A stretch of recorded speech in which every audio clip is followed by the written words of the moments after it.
آیت الکرسی ایک لمبی آیت، جیسے آیت البر ایک لمبی آیت تھی، اور اس کو حضور نے فرمایا ہے سیدۃ آیات القرآن، پورے قرآن مجید کی آیات کی سردار ہے یہ آیت۔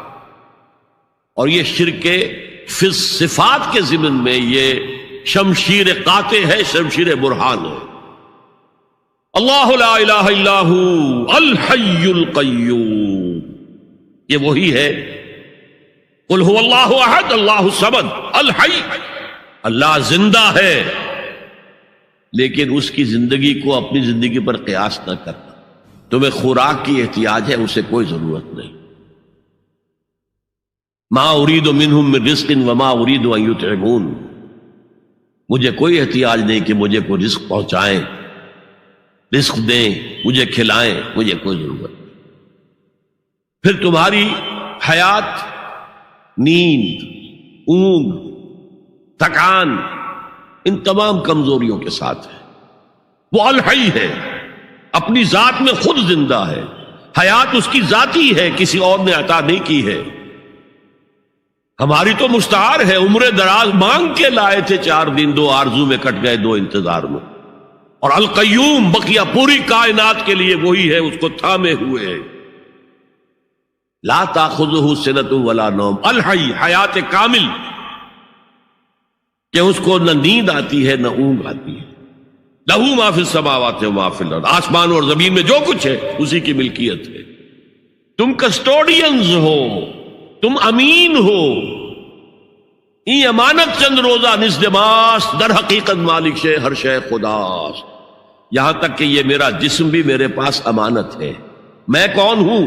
میری خودی، میری انا، میری روح جو پوزیس کرتی ہے اس بدن کو، لیکن یہ پوزیشن ملکیت کا نہیں ہے، امانت کا ہے۔ ای امانت، یہ ہاتھ بھی امانت ہے، میری زبان بھی امانت ہے، میری آنکھیں بھی امانت ہے۔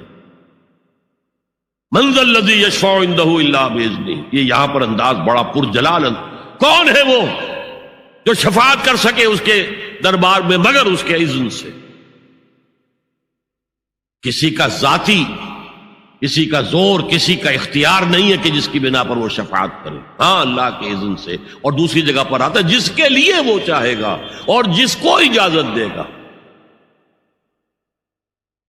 جیسے کہ آتا ہے اما یتساءلون میں، یوم یقوم الروح والملائکۃ صفا،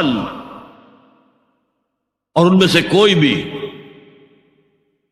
بات نہیں کر سکے گا، کلام نہیں کر سکے گا، لا یتکلمون الا من اذن لہ الرحمن، سوائے اس کے جسے رحمان اجازت دے، وقال صوابا، اور صحیح بات کرے گا، کوئی غلط بات نہیں کرے گا۔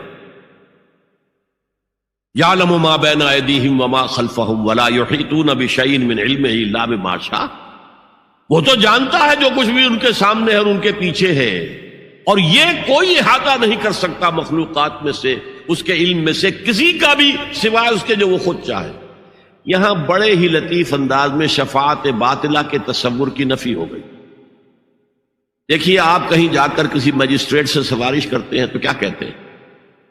اجی یہ فائل کے اوپر جو کچھ ہے آپ اس پر نہ جائیے، یہ گواہیاں وغیرہ جھوٹی ہو گئی ہیں، میں آپ کو بتاتا ہوں اصل بات کیا ہے۔ اللہ کے سامنے کوئی یہ کہہ سکے گا اے اللہ تیرے علم میں نہیں ہے، میرے علم میں ہے؟ یعلم ما بین ایدیہم وما خلفہم، وہ تو جانتا ہے جو کچھ ان کے سامنے اور جو کچھ ان کے پیچھے ہے۔ ولا یحیطون بشیء من علمہ الا بما شاء، اور ان میں سے کوئی بھی، جیسے کہ میں ابھی بتا چکا ہوں، بریلوی مکتب فکر بھی کہہ رہا ہے کہ اللہ کا دیا ہوا علم ہے، محمد رسول اللہ کا جتنا ہے، لا محدود نہیں ہے، محدود ہے، قدیم نہیں ہے، حادث ہے۔ تو جتنا اللہ چاہتا ہے، جس کے لیے جتنا چاہتا ہے، لیکن اس کے علم میں سے احاطہ نہیں کر سکتا کوئی مگر جو وہ چاہے۔ وسع کرسیہ السماوات والارض، اس کا اقتدار چھایا ہوا ہے، مستولی ہے، آسمانوں پر بھی اور زمین پر بھی۔ ولا یؤودہ حفظہما، اور اسے عاجز نہیں کر سکتی ان دونوں کی حفاظت۔ قیوم وہی ہے، صمد وہی ہے، لیکن اس سے کوئی تکان تاری نہیں ہوتی، عاجز نہیں ہوتی۔ یہ اصل میں نفی ہے جو تورات حافظے سے مرتب کی گئی تھی، 587 میں نبوکڈنضر کا جو حملہ ہوا تھا اس میں اصل تورات گم ہو گئی. اس وقت سے آج تک وہ اصل تورات ان کے پاس نہیں. پیریڈ آف کیپٹیوٹی سے واپس آئے ہیں بیت المقدس میں سائرس کے لطف و کرم کی وجہ سے، ذوالقرنین کے لطف و کرم کی وجہ سے. پھر یادداشتوں سے لوگوں نے وہ تورات مرتب کی ہے، تو اس میں انسانی فکر شامل ہو گیا. لہذا وہاں یہ لکھا ہے اللہ نے 6 دنوں میں آسمان اور زمین پیدا کیے اور 7ویں دن آرام کیا، یعنی کوئی تکان لائق ہو گئی. قرآن نے کہا، اللہ تعالیٰ نے فرمایا سورہ قاف میں، وَلَقَدْ خَلَقْنَا السَّمَاوَاتِ وَالْأَرْضَ وَمَا بَيْنَهُمَا فِي 6 أَيَّامٍ وَمَا مَسَّنَا مِن لُغُوبٍ. یقیناً ہم نے آسمان اور زمین اور جو کچھ ان دونوں کے مابین ہے انہیں 6 ہی دنوں میں پیدا کیا. وہ بات ٹھیک ہے، لیکن ہمیں کوئی تکان لائق نہیں ہوئی کہ ہمیں کسی آرام کی ضرورت ہو. لا یعودہ حفظہما وہو العلی العظیم. العلی وہی ہے سب سے بلند و بالا. لتکون کلمۃ اللہ ہی العلیٰ، تاکہ اللہ کا کلمہ سب سے سربلند ہو جائے، اور وہی عظیم ہے، عظمت والا. اللہ تعالیٰ مجھے اور آپ کو اس سے بچائے، اپنے سابقہ زندگی کے گناہوں پر توبہ کرنے کی اور اللہ سے استغفار طلب کرنے کی توفیق عطا فرمائے، اور اپنے دینی فرائض کی انجام دہی کے لیے کمر بستہ ہو جانے کا عزم مصمم کر لینے کی توفیق عطا فرمائے.